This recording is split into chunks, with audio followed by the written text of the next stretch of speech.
Inside the solenoid. अब आप ये देखिए सोलेनोइड का जो हमने मैग्नेटिक फील्ड का डेरिवेशन करा था उसमें बिल्कुल सिंपल सा देखा था, B is equal to mu not an I. N कौन सा था? स्मॉल एन वाला, कि नंबर ऑफ टर्न्स पर यूनिट लेंथ वाला था वो। तो आप यहाँ नोट करेंगे कि मैग्नेटिक फील्ड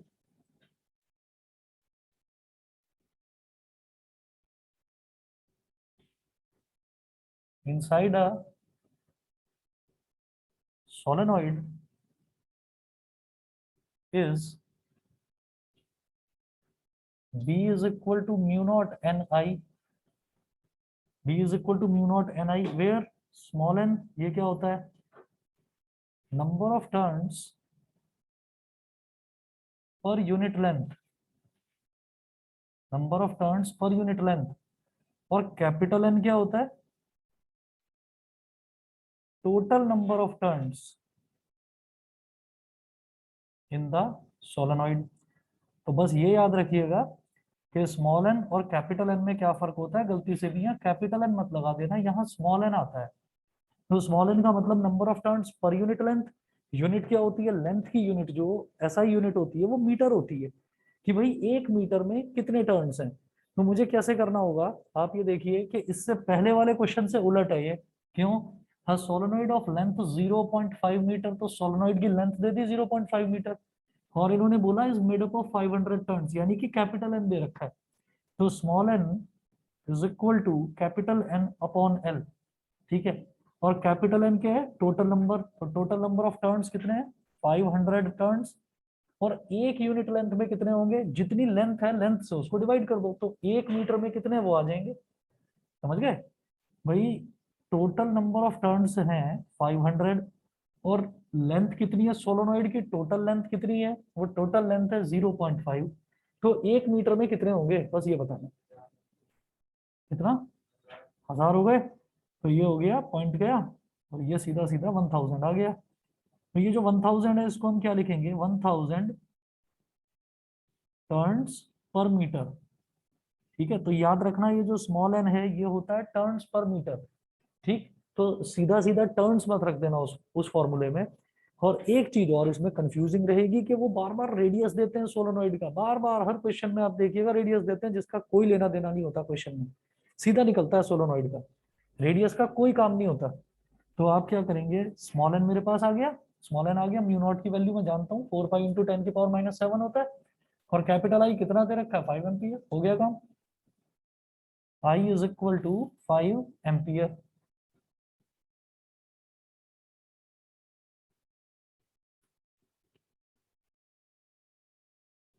तो B is equal to mu not an I. Mu naught upon 4 pi की वैल्यू होती है 10⁻⁻7, तो म्यू नॉट अपॉन 4 पाई की वैल्यू होती है 10⁻⁻7, तो म्यू नॉट क्या हो गया? 4 पाई इंटू 10⁻⁻7। तो 4 pi into 10⁻⁻7 into 1000 into 5 ampere, ये हो गया। अब यहाँ पर 4 इंटू पाई क्या होता है? 3.14 इंटू 5, और ये -7, और पावर 10⁻3, तो 10⁻⁻4 हो जाएगा। 4 5 20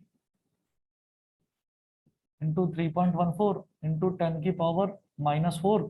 इसका एक जीरो और ले जाओ तो 6.28 इंटू 10⁻³ टेस्ला। ठीक है। बताइए जी, ऑनलाइन वाले बच्चों को क्लियर है? वंशिका, कनिष्का, सचिका, प्रबल, एकांश, अभिनव? Yes sir. ठीक है। Yes sir. चलिए जी। अब हमने अभी तक सोलोनॉइड करा है, अभी एक टॉपिक और करेंगे, टॉरॉइड। ठीक है। सिर्फ और सिर्फ डायग्राम में और डेरिवेशन है उसका, बहुत मामूली सा डेरिवेशन है, उसमें थोड़ा सा अंतर है। तो टॉरॉइड और सोलोनॉइड में अंतर देखिए, बस 1 मिनट रुक जाओ बस।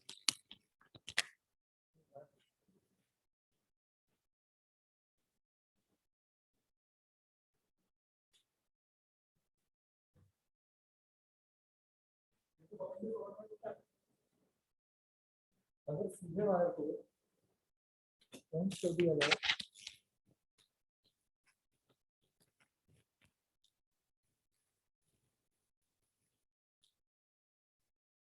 ये देखिएगा कि एक अगर स्ट्रेट वायर के टर्न्स कर दिए जाएं तो इसी को हम बोल देते हैं सोलोनॉइड। ठीक है, ये 1 2 3 4 5 6 7, ये क्या है, ये सारे के सारे इसके टर्न्स हैं। ठीक, तो अगर मैं 50 टर्न्स बोलता हूँ या 500 टर्न्स बोलता हूँ तो वो तो हो गया कि इस सोलोनॉइड में टोटल नंबर ऑफ टर्न्स कितने हैं। और स्मॉल एन क्या होता है, नंबर ऑफ टर्न्स पर यूनिट लेंथ। ठीक, ये जो सोलोनॉइड है ये ऐसे एक स्ट्रेट सोलोनॉइड होता है। अगर इसी सोलोनॉइड को पकड़ के ऐसे घुमा दिया जाए, ऐसे अगर घुमा दिया जाए, तो ये जो सर्कुलर लूप बन गया ना, सोलोनॉइड को घुमाकर जो हमने सर्कल बना दिया, this circle is called toroid. ठीक है, एक स्ट्रेट लेंथ वाला जो सोलोनॉइड है, स्ट्रेट लेंथ वाला जो सोलोनॉइड है, इसी को आपने घुमा दिया और घुमा के आपने इसको एक सर्कुलर शेप दे दी, तो यही क्या कहलाता है, टोरॉइड कहलाता है। और इसकी फंक्शनिंग थोड़ी सी अलग है, सोलोनॉइड से थोड़ा सा अलग है, लेकिन अगर हमारे पास न्यूमेरिकल आएगा तो चाहे सोलोनॉइड का है चाहे टोरॉइड का है, दिमाग मत लगा लेना जरा सा भी। फॉर्मूला सीधा रखो और आंसर निकालो, दोनों का फॉर्मूला सेम होता है। मैग्नेटिक फील्ड का मैग्नीट्यूड दोनों में सेम होता है, सोलोनॉइड में भी और टोरॉइड में भी। टोरॉइड प्रॉपर्टीज थोड़ी सी अलग हो जाएंगी, अभी बताता हूँ, वो अभी डिराइव कर रहा हूँ, अभी बताता हूँ कि कैसे। फॉर्मूला बिल्कुल सेम आता है। मतलब मैं यही कह रहा हूँ कि जब भी हम सोचते हैं ना सोलोनॉइड के बारे में और टोरॉइड के बारे में, तो एकदम से दिमाग में ये आता है कि यार स्ट्रेट वायर नहीं है, वायर का तो आपने घुमा दिया, वायर को तो आपने अब सर्कुलर फॉर्म दे दी। ठीक, तो पहले से ही उसमें सर्कल सर्कल सर्कल छल्ले बने हुए हैं, आपने उसको और घुमा दिया, तो फिर तो प्रॉपर्टीज चेंज हो जाएंगी ना, बिल्कुल सही है, प्रॉपर्टीज चेंज हो जाएंगी।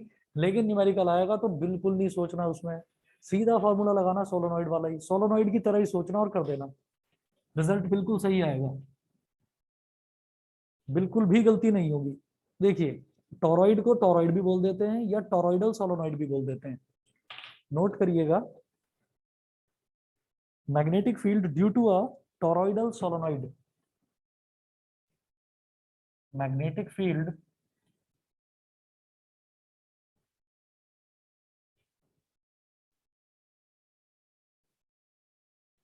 Magnetic field due to a TOROIDAL, magnetic field due to a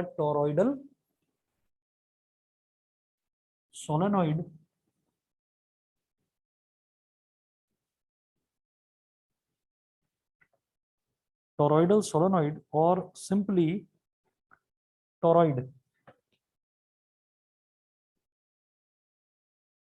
simply इसको टोरॉइड भी बोल दिया जाता है, एक ही बात है।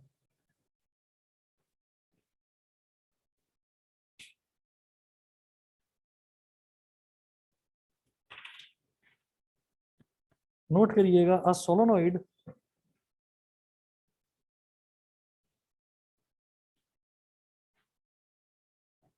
a solenoid bent into the form of a closed ring, bent into the a solenoid bent into the form of a bent into the form of a closed ring is called a toroidal solenoid, is called a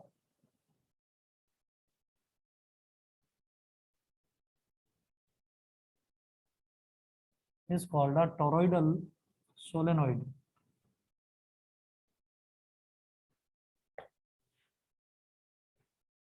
is called a toroidal solenoid।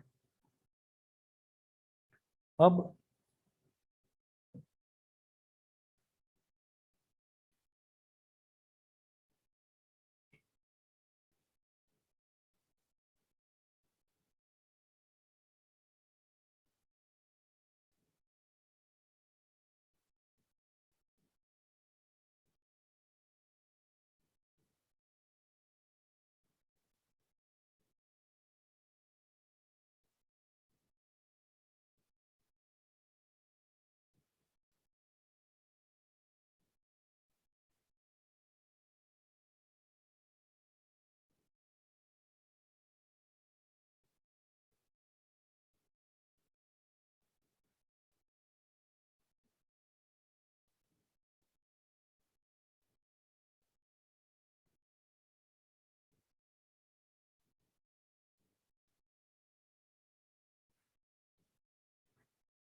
ये बना लीजिए figure. अब क्या है कि देखो अंदर से तो खोखला होता है, आप कहोगे ये आपने क्या ट्यूब बना दी, ट्यूब के ऊपर वायर लपेट दिए। क्या करते हैं कि सिंपल जो वायर होता है ना, उसी को ऐसा एक सिलेंड्रिकल टुकड़ा ले लेते हैं, कोई भी पेन का या किसी भी स्टिक का, और उसके ऊपर वायर को लपेट देते हैं, लपेट कर रख देते हैं 2 3 या 4 दिन के लिए, और फिर बीच में से उसको स्टिक को निकाल देते हैं, तो सिंपल वायर ही एक सोलोनॉइड बन जाता है। इसी तरीके से सिंपल वायर को एक रिंग ले लेते हैं, सर्कुलर रिंग ले लेते हैं, और उसके ऊपर लपेट देते हैं, और लपेटने के बाद कुछ दिनों तक रख देते हैं, और फिर वो जो रिंग है उसको बीच में से काट कर निकाल देते हैं। ठीक है। तो इस वजह से ये बीच में मैंने रिंग बनाई, नहीं तो मैं डायग्राम भी शायद ठीक से ना बना पाता। तो ये हमारा क्या हो गया, एक टोरॉइड हो गया या टोरॉइडल सोलोनॉइड हो गई। ठीक है। अब हम ये कहेंगे कि भाई इसमें ना करंट जा रहा है ऐसे, तो करंट जो है, करंट यहां पर अगर मैं इस तरफ खड़ा होकर देखूं, सोच लीजिए कि बीच में से आपने जो ये रिंग है ना, जो ये ट्यूब है, ये आपने निकाल दी। अब ये करंट ऐसे आ रहा है, तो यहां से कैसे आ रहा है करंट, बाहर की तरफ, डॉट बना दिया। और यहाँ पर करंट क्या है, यहाँ बाहर की तरफ आ रहा है, और यहाँ अंदर जा रहा है, तो यहाँ पर आपने ऐसे क्रॉस बना दिया। ठीक है। ये आपकी मर्जी है, हमने इसको ऐसे ऐसे ऐसे लपेटा है, आप इसको ऐसे ऐसे लपेट सकते हैं। करंट की डायरेक्शन हमने यहाँ से करंट दिया, और यहाँ पर वापस आया करंट, आप यहाँ से दे सकते हैं, यहाँ से वापस आ सकता है, वो मर्जी है। ठीक है। तो मेरी बात तो समझ में आ गई कि करंट इस पॉइंट से तो बाहर आ रहा है और इस पॉइंट के अंदर जा रहा है, फिर पीछे से घूमकर इस पॉइंट से बाहर आ रहा है और इस पॉइंट पर अंदर जा रहा है। ठीक है। तो यहाँ पर क्या है कि अगर मैं इस कोने पर खड़ा होकर देखूंगा, तो ये इस कोने पर खड़ा होकर देखूंगा तो यहां से करंट बाहर आ रहा है, इस जगह से करंट आया बाहर, और इस जगह करंट गया अंदर, ऐसे ऐसे घूम रहा है। तो आप एज्यूम करके देखिए, अगर ऐसे ऐसे घूम रहा है that is anti clockwise, anti clockwise तो नॉर्थ फेस हो गया। ठीक है। तो वो चीज मैं बार बार बताना नहीं चाहता, ये जब भी करंट लूपिंग करेगा, जब भी करंट एक लूप की तरह घूमेगा, तो एंटी क्लॉकवाइज घूमेगा तो नॉर्थ फेस, और क्लॉकवाइज घूमेगा तो साउथ फेस। ठीक है। मेरा टारगेट क्या है, मेरा टारगेट ये है कि यहाँ पर मैं मैग्नेटिक फील्ड निकालना चाहता हूँ, कि मैंने एक वायर थी, उस वायर को घुमा घुमाकर एक सोलोनॉइड बना दिया, उसके केस में मैंने मैग्नेटिक फील्ड निकाला। अब वो जो सोलोनॉइड बन गई उसको भी मैंने एक सर्कुलर शेप देकर टोरॉइडल सोलोनॉइड बना दिया। तो टोरॉइडल सोलोनॉइड का मैग्नेटिक फील्ड कैसे कैलकुलेट किया जाता है, आप यहाँ पर नोट करेंगे, और कैलकुलेटिंग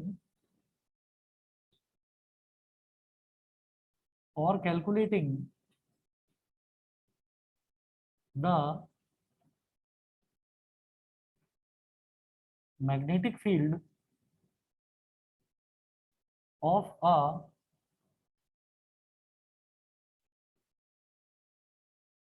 toroidal solenoid,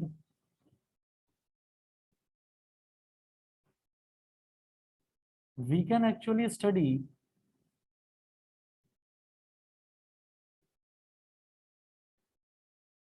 three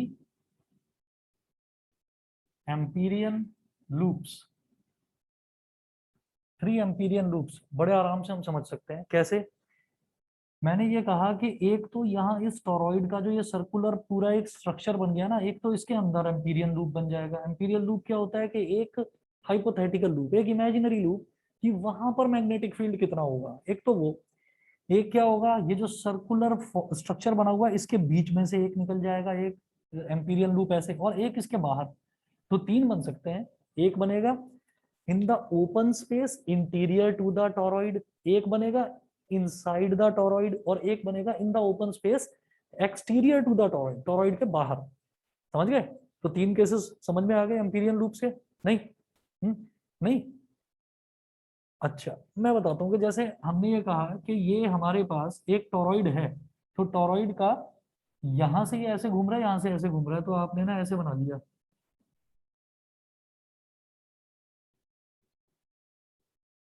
आपने इसको, ये मिटा रहा हूं मैं।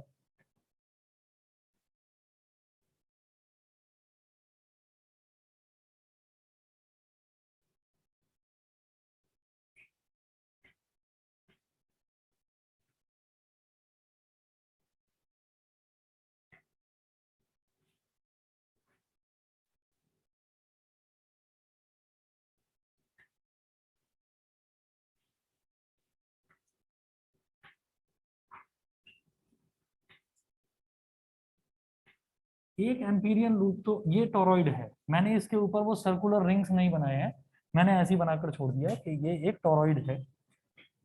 अब यहाँ पर एक लूप ऐसे बन गया, अब वो मेरी मर्जी है, मैं रेक्टेंगुलर चाहूं तो रेक्टेंगुलर लूप बना सकता हूँ, मैं स्क्वायर शेप का चाहूँ तो स्क्वायर शेप का। मैंने अपनी आसानी के लिए यहाँ पर सर्कुलर शेप का बना दिया इसको।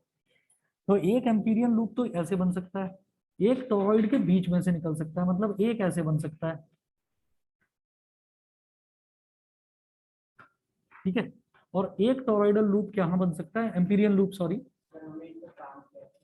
मैग्नेटिक फील्ड निकालना। मैग्नेटिक फील्ड क्या होता है कि जैसे मैग्नेट है, तो मैग्नेट का असर कहाँ तक है, ये देखना है।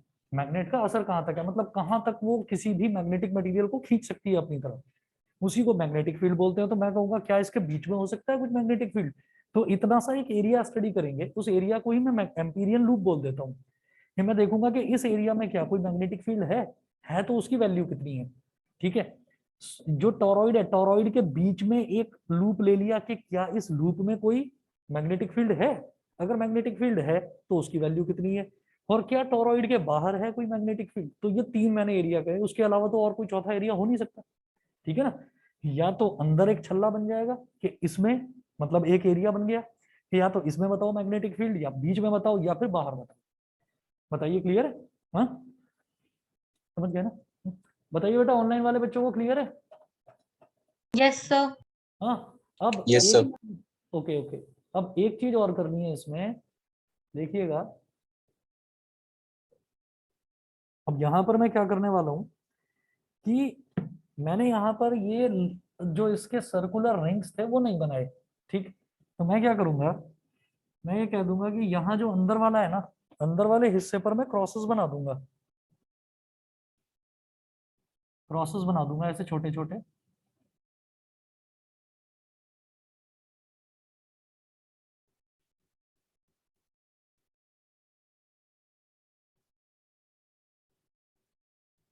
ये वाला फिगर ड्रॉ करना है। हाँ जी, ये वाला बनाना है।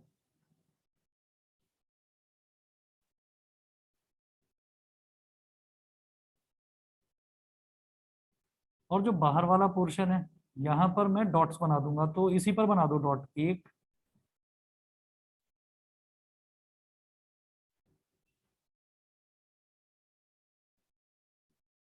तो जितने क्रॉसेस बनाए हैं उतने ही उनके कोरस्पॉन्डिंगली उनके सामने ही उतने ही डॉट्स बना दो।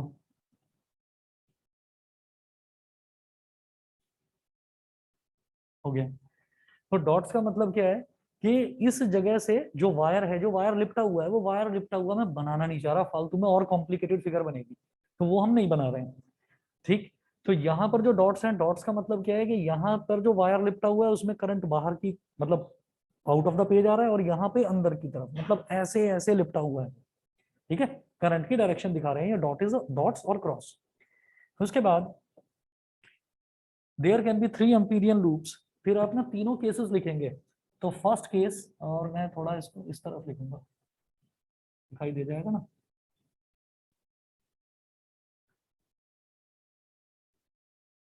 केस 1, और मैं एक एक केस के साथ में इसमें इसके अंदर जो भी मुझे चेंजेस करने हैं वो मैं चेंजेस करता जाऊंगा। तो आप अभी सिर्फ इतना बनाइए, केस 1 में लिखें, for points in the open space interior to the toroid,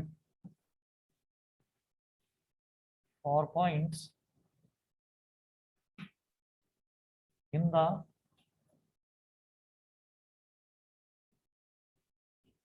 open space interior to the toroid,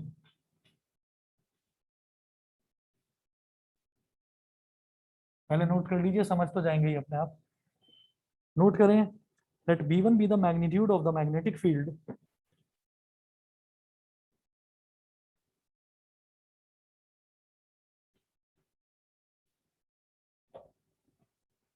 be the magnitude of the magnetic field, यानी कि मैग्नेटिक फील्ड की सिर्फ वैल्यू की बात करी जा रही है। let b1 be the magnitude of the magnetic field along the Amperian loop with radius r1,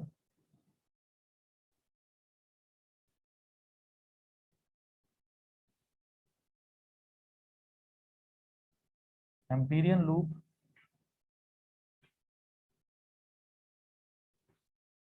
with radius r1। ये जो अंदर वाला लूप बनाया है ना, ये इसका सेंटर हो गया, और इसका जो रेडियस है, इसके रेडियस को बोल दीजिए r1। ठीक है, मैं केस 1 की बात कर रहा हूँ, तो केस 1 से रिलेटेड जो जो चेंजेस होंगे डायग्राम में साथ के साथ करता जाऊंगा, देखते जाऊंगा। ये r1 हो गया। अब क्या करेंगे, length of loop, length of this loop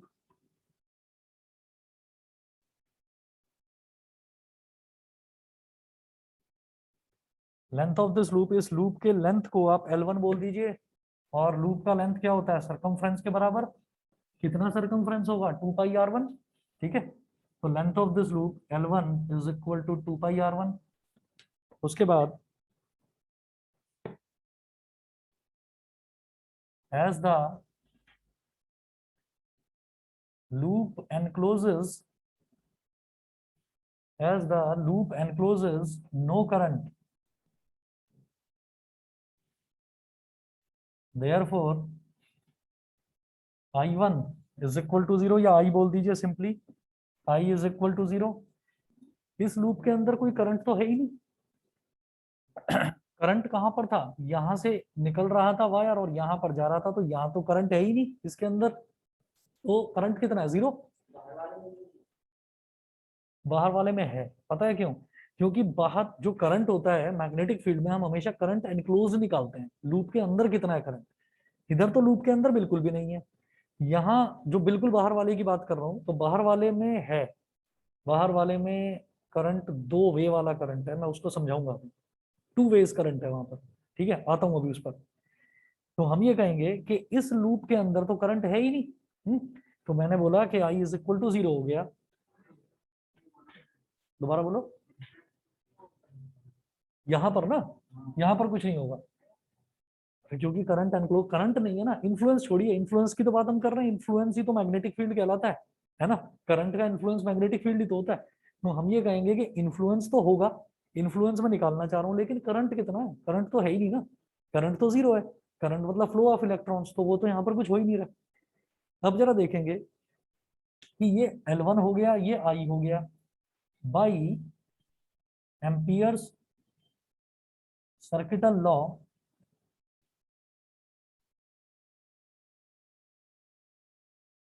by Ampere's circuital law. Ampere circuital law क्या कहता है, close loop line integral B dot DL is equal to mu naught times the current. तो अब मेरे पास पूरी लेंथ ऑफ लूप आ चुकी है। ठीक है, तो मैं सीधा सीधा ये जो कह देता हूँ B1 इंटू L1 भाई लेंथ ऑफ लूप। बी तो वैसे ही कांस्टेंट होता है मैग्नेटिक फील्ड, और जो एल है, एल हमारा पूरा लूप की लेंथ होगी, तो वो मैं इंटीग्रेशन वाला पूरा ना लिखकर B1 into L1 is equal to mu not into I कर दिया। तो B1 into 2πr1 is equal to mu not into 0। तो B1 कितना हो गया हमारा, 0। तो यहां से ये प्रूव हो जाता है कि उस करंट का इन्फ्लुएंस भी कुछ नहीं है, यानी कि मैग्नेटिक फील्ड 0 है। ठीक है, मैग्नेटिक फील्ड 0 आ गया, कहां पर, अंदर वाले लूप में। ये क्लियर है, यहां तक नहीं हुआ, समझ नहीं आया। ठीक है, अच्छा भाई, बाकी बच्चे बताएं, सभी को क्लियर है, केस 1 क्लियर यस है सर। सभी को। तो जो हमारा sir magnetic inside the field, loop current हमारा 0 कैसे हुआ, मेरे को समझ नहीं आ रहा। देखिए मैं दोबारा बताता हूँ कि जब भी कभी हम करंट की बात करते हैं, तो करंट किसी भी वायर में फ्लो करेगा। जैसे मान लीजिए ये वायर है, तो इस वायर में करंट फ्लो करेगा। ठीक है, ना तो यहाँ पर कोई करंट होगा, ना ही यहाँ पर करंट होगा। इस करंट की वजह से, करंट का इफेक्ट होते हैं दो। करंट अगर कहीं पर है किसी भी वायर में, तो उसके आसपास एक इलेक्ट्रिक फील्ड डेवलप हो जाता है। इलेक्ट्रिक फील्ड कुछ हो सकता है, पोटेंशियल कुछ हो सकता है, लेकिन करंट तो होगा नहीं ना। यहाँ पर कुछ भी नहीं होगा, करंट कहाँ होगा, सिर्फ वायर के अंदर। तो क्योंकि वायर तो ऐसे ऐसे लिपट रहा था, ऐसे ऐसे ऐसे, तो यहाँ जो अंदर वाला जो मैं लूप ले रहा हूँ, इसमें तो कोई वायर है ही नहीं। ठीक है, ये तो एक इमेजिनरी लूप है, एम्पीरियन लूप, तो यहाँ पर करंट कैसे होगा, करंट होगा ही नहीं। That's why current is 0। बताइए समझ में आया कि नहीं। Yes sir. ठीक है ना, करंट होता है, मैं आपको बताऊंगा। हम ये देखते हैं कि जब भी मैग्नेटिक फील्ड की बात करेंगे, तो हम ये देखेंगे कि जिस एरिया में मैं मैग्नेटिक फील्ड निकाल रहा हूँ ना, उसके अंदर करंट कितना है, उस एरिया के अंदर कितना है। समझ रहे हो? तो ये वाला जो एरिया है, इस एरिया के अंदर कितना है करंट, अंदर तो कुछ भी नहीं है ना, तो इसीलिए एनक्लोज्ड करंट की बात करी जाती है कि करंट का इन्फ्लुएंस इस केस में कुछ नहीं है, पहले वाले केस में वो हमने देख लिया कि B1 हमारा 0 आ गया। ठीक है, नहीं समझे? हाँ, करंट हमेशा ये देखा जाएगा कि करंट किसी भी चीज के अंदर कितना है, यानी कि एनक्लोज्ड कितना है। तो एनक्लोज्ड करंट तो 0 हो गया क्योंकि है ही नहीं कुछ भी। अब मैं बात करता हूँ बेटा दूसरे लूप की, तो केस 2 की बात करेंगे।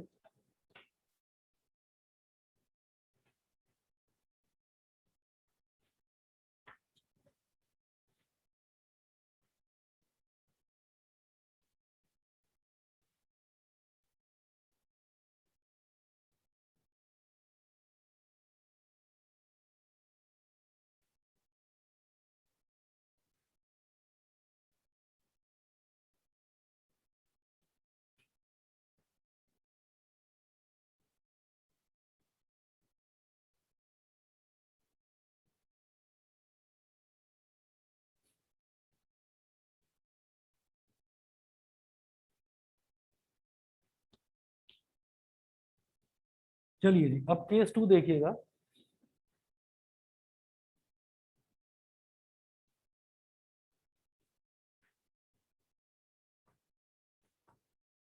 केस 2 में नोट करें, for points inside the toroid, for points inside for points inside the toroid, for points inside the toroid, इसमें नोट करें, let capital B be the magnitude of magnetic field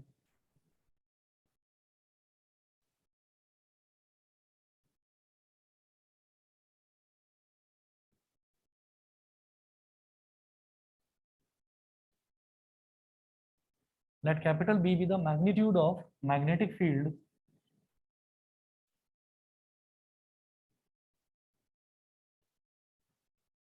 let capital B be the magnitude of magnetic field along the Amperian loop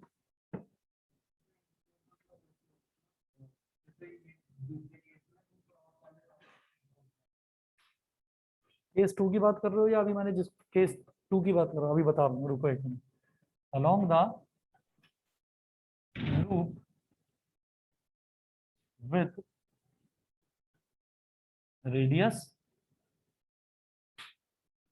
R2 is equal to R, R2 को R ही मान लिया, मतलब अब मैं यहां से लेकर और यहां तक वाला रेडियस ले रहा हूं, इसको मैंने R2 बोल दिया या फिर R बोल दो, इसको सिंपली R ही बोल दो।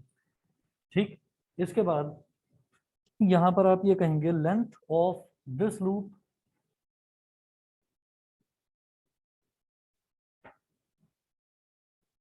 लेंथ ऑफ दिस लूप, ये केस 2 है तो इसके लूप की length L2 is equal to 2 pi R2, और R2 को हमने R ही माना है तो ये 2 पाई R हो गया। उसके बाद ये कहेंगे if capital N is the total number of turns in the toroid, if capital N is the total number of turns in the toroid, if capital N is the total number of turns in the toroid and I the current in the toroid and I the current in the toroid, I the current in the toroid, then the total current enclosed by loop 2, then total current enclosed by loop 2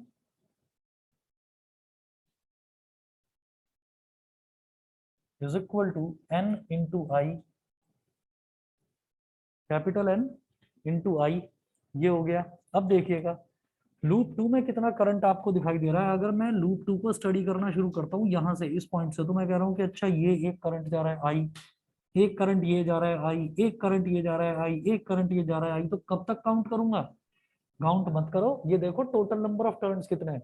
भाई अगर यहां तक देखूंगा तो एक turn, दो turn, तीन turn, चार टर्न, तो करंट कितना हो गया? Total enclose current 4i, 4i हो गया। भाई 4 बार मेरे को आई अंदर जाता हुआ नजर आ रहा है, 4i हो गया। दूसरा, हम ये कहेंगे कि भाई बार बार कितना हम काउंट करेंगे, हमें टोटल नंबर ऑफ टर्न्स पता है, तो टोटल नंबर ऑफ टर्न्स में करंट को मल्टीप्लाई कर दिया, तो ni हो गया। समझ गए? ठीक है, तो ये मेरे पास हो गया ni। अब हम नेक्स्ट क्या कहेंगे इसमें कि again by ampere circuital law, by amperes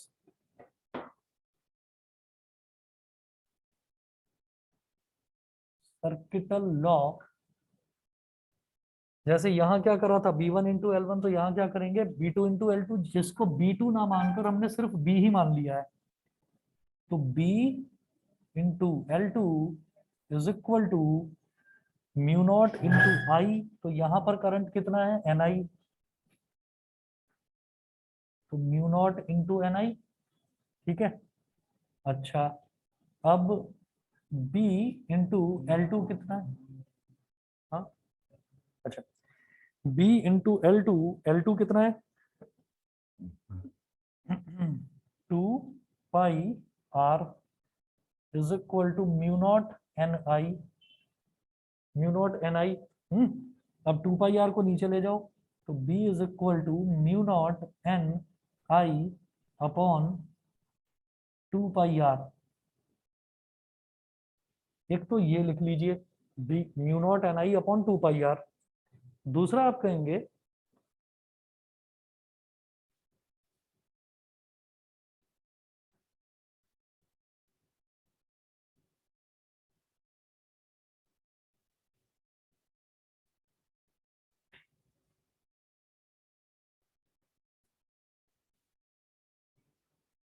हाँ हाँ हाँ, एक मिनट रुको, हम ये कहेंगे if small n, again number of turns पर यूनिट लेंथ, यही तो होता है नंबर ऑफ टर्न्स पर यूनिट लेंथ। तो कैपिटल एन कितना हो जाएगा? Small n into l, small n into l, भाई स्मॉल एन ऐसे ही तो निकाला था, नंबर ऑफ टर्न्स पर unit length, n upon capital N upon small l. अब और इस केस में क्या होगा? Capital N small n into l क्या है? एल टू, यानी कि n into 2 pi r। Therefore B is equal to, अब कैपिटल एन की जगह आप डाल दीजिए small n into 2 pi r, mu not into small n into 2 pi r into I upon 2 pi r। 2 pi r से 2 pi r cut गया, mu not an I, वही वाला आ गया जो हमारा सोलेनोइड का था।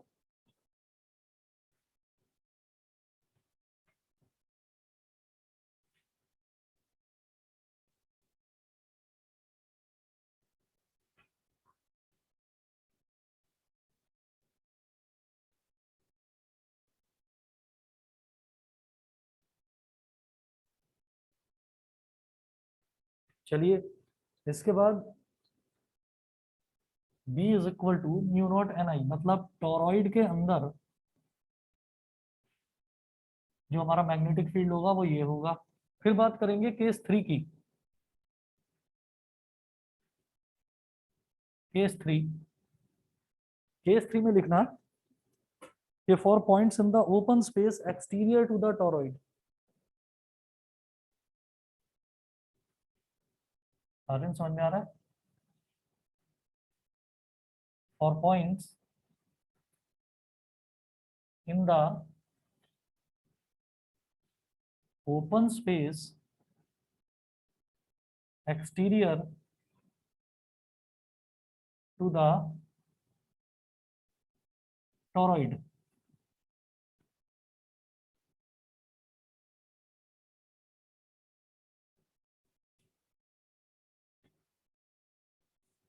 देखिएगा, each turn of the toroid passes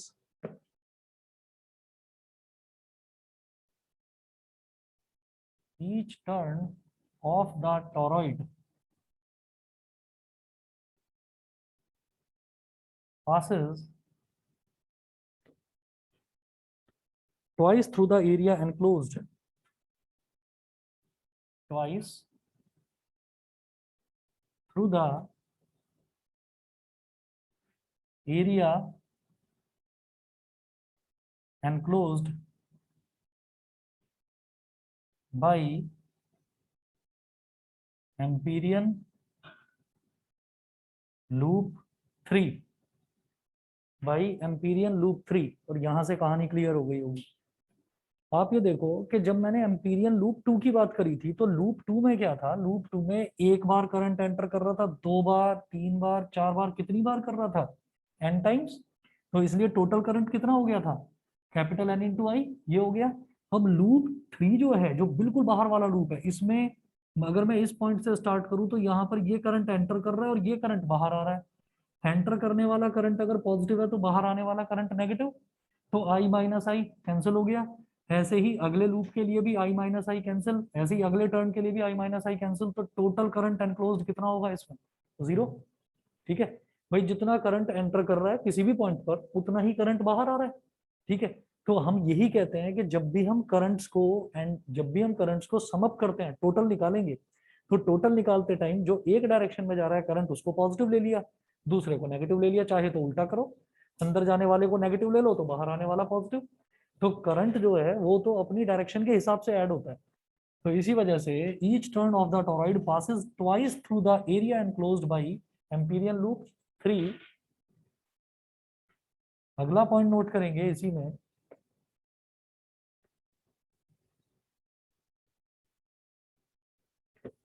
तो फॉर ईच टर्न और each turn the current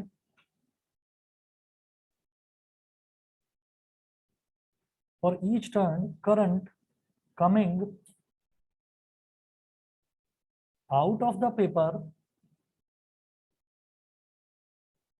will be cancelled by current going into the paper।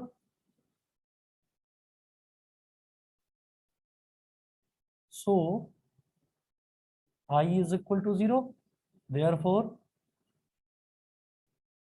B3 is equal to 0। तो टोरॉइड में मैंने देखा कि लूप तो 3 बन रहे हैं, लेकिन अंदर वाले लूप में भी मैग्नेटिक फील्ड 0, जो बीच वाला, जो बिल्कुल बाहर वाला है उसमें भी 0। तो यानी कि जो टोरॉइड के बीच वाला है ना, उसी में सिर्फ मैग्नेटिक फील्ड निकलेगा। और जैसे हमने कैलकुलेट करा था सोलोनॉइड के केस में, तो क्या हो गया,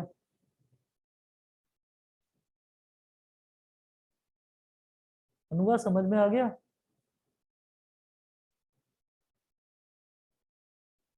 अनुवा समझ में आ गया। अरे किसी को आवाज आ रही है मेरी? हाँ सर, आ रही है। Yes sir. हाँ जी सर। चलो ठीक है, बड़ी खुशी हो रही है आप लोगों को। हाँ,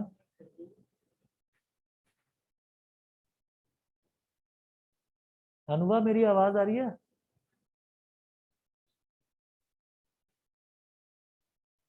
सर ये किसी और से बात कर रही होगी, एवरीवन पे लिख दिया वही है। लग रहा है मेरे को, वही लग रहा है।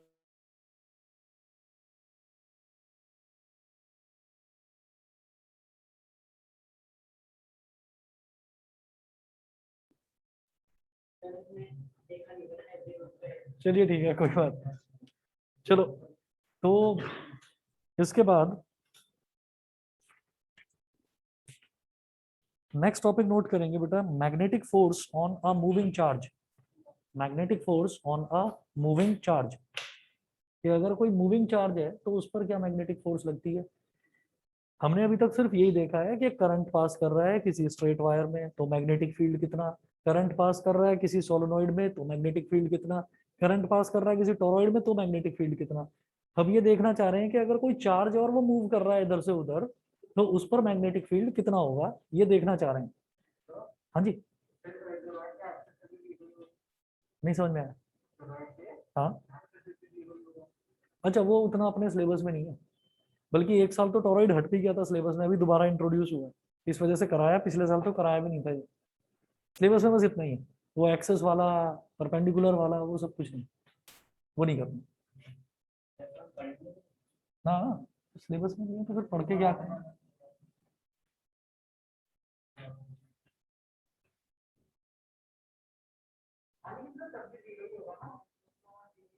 अरे उसमें मैं अभी दिमाग लगा ही नहीं रहा ना। और बहुत कुछ है करने को, वो दिमाग लगाएंगे अभी, आपके टीचर बहुत सारे क्वेश्चंस पूछने वाले हैं आपसे।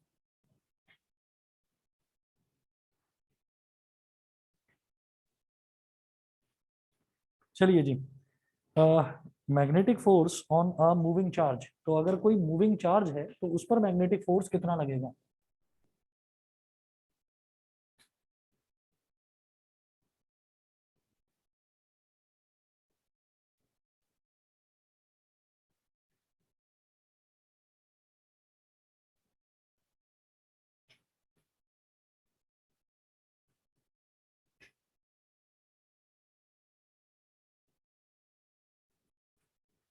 Magnetic force on a moving charge,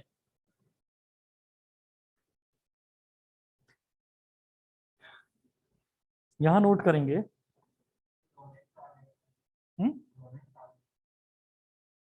लॉरेंट्ज force, magnetic Lorentz force.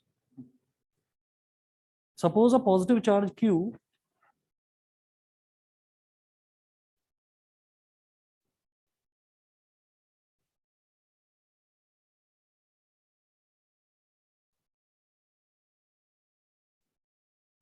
suppose a positive charge q, small q,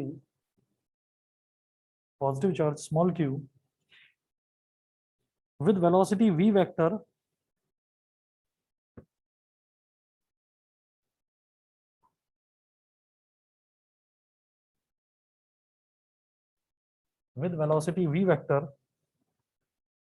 in a magnetic field b vector, in a magnetic field b vector, and v vector makes an angle theta with b vector, and v vector makes an angle theta with b vector.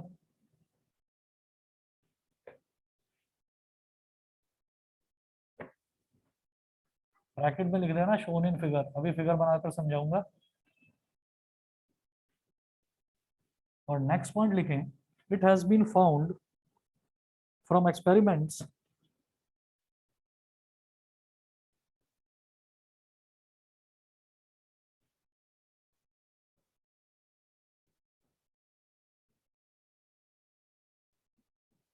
it has been found from experiments that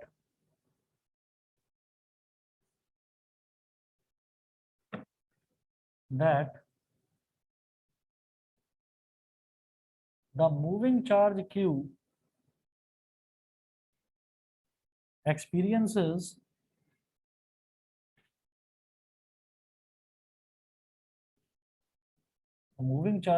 experiences a force F vector such that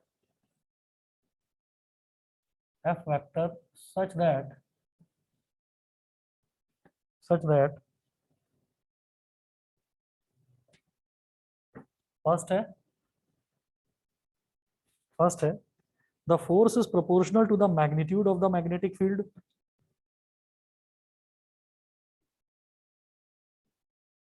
The force is proportional to the magnitude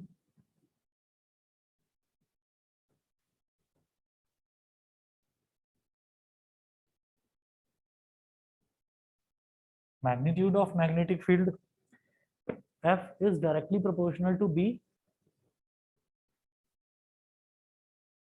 एक तो ये, दूसरा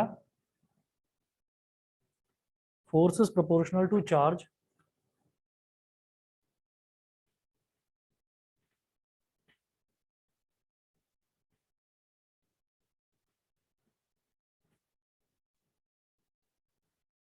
force is proportional to charge, मतलब F is directly proportional to Q, F is proportional to B, F is proportional to Q.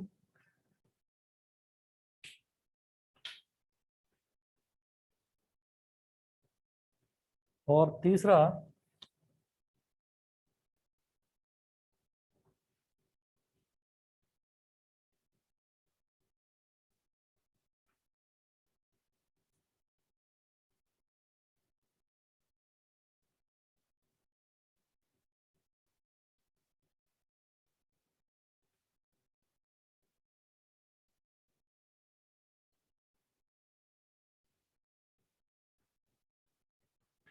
तीसरा लिखेंगे force is proportional to the component of the velocity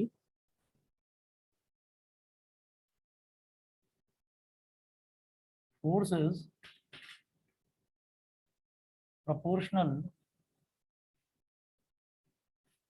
to the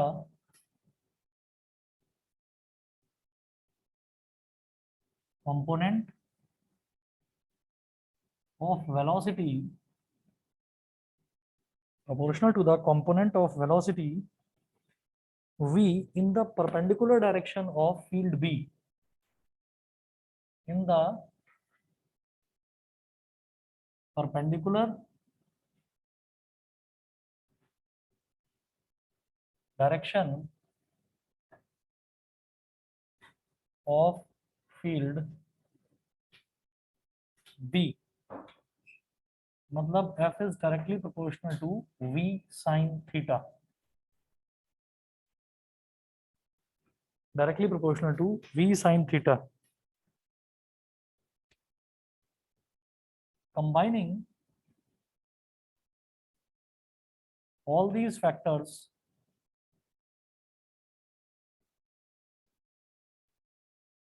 F is directly proportional to QVB sin theta. इन सारे factors को अगर combine करेंगे तो F आ जाएगा QVB sin theta के proportional, जिसको मैं ये कह सकता हूँ कि F is equal to KQVB sin theta, where K is a proportionality constant. KQVB sin theta. फिर लिखेंगे the unit of magnetic field is so defined, the unit of magnetic field is so defined that K comes out to be unity. K comes out to be unity. तो K 1 हो गया, unity मतलब 1, तो F is equal to simply हो जाएगा QVB sin theta. अभी सिर्फ इसको आपको नोट करना है, अभी इसका मैंने आपको फिगर नहीं बताया, बस ये बता दिया है कि एक्सपेरिमेंट से ये पता चला कि अगर कोई भी मूविंग चार्ज है जो कि मैग्नेटिक फील्ड में मूव कर रहा है, ऑलरेडी वहां पर कोई मैग्नेटिक फील्ड है, उसमें कोई चार्ज मूव कर रहा है, तो वो सीधे सीधे मूव नहीं कर सकता, उस पर एक फोर्स लगेगी, वो फोर्स उसको किसी दूसरी डायरेक्शन में मूव कराना शुरू कर देगा. ठीक है, तो वो फोर्स जो लगेगी उस पर, that is directly proportional to magnetic field, मतलब जितना ज्यादा मैग्नेटिक फील्ड होगा उतनी ज्यादा फोर्स होगी, जितनी ज्यादा चार्ज की वैल्यू होगी उतनी ज्यादा फोर्स होगी, and it is directly proportional to V sin theta. अभी ये थीटा नहीं पता हमको, अभी बस ये एक्सप्रेशन नोट करिए, फिगर में बताऊंगा कि किस डायरेक्शन में वो मूव करेगा और कैसे करेगा. ठीक है. अच्छा, अभी ऑनलाइन वाले बच्चे आवाज सुन रहे हैं मेरी, सभी बच्चे? Yes sir. हाँ, अच्छा, कल जो है, कल आपकी क्लास 12 बजे रख लूँ, कोई प्रॉब्लम तो नहीं? 12 बजे 2 घंटे की रखूंगा बस, 12 से 2, 12 से 2 बस. ठीक है बताइए. सर. अभिनव, एकांश, कनिष्का, सचिका दोनों है ओके ऑनलाइन सर. क्लास, जैसा ठीक है. वंशिका कोई प्रॉब्लम तो नहीं? उत्कर्ष? No sir. नहीं. ठीक है. तो 12 बजे रखेंगे कल की क्लास, तो प्रिपेयर रहिएगा सभी बच्चे। चलिए जी, ओके।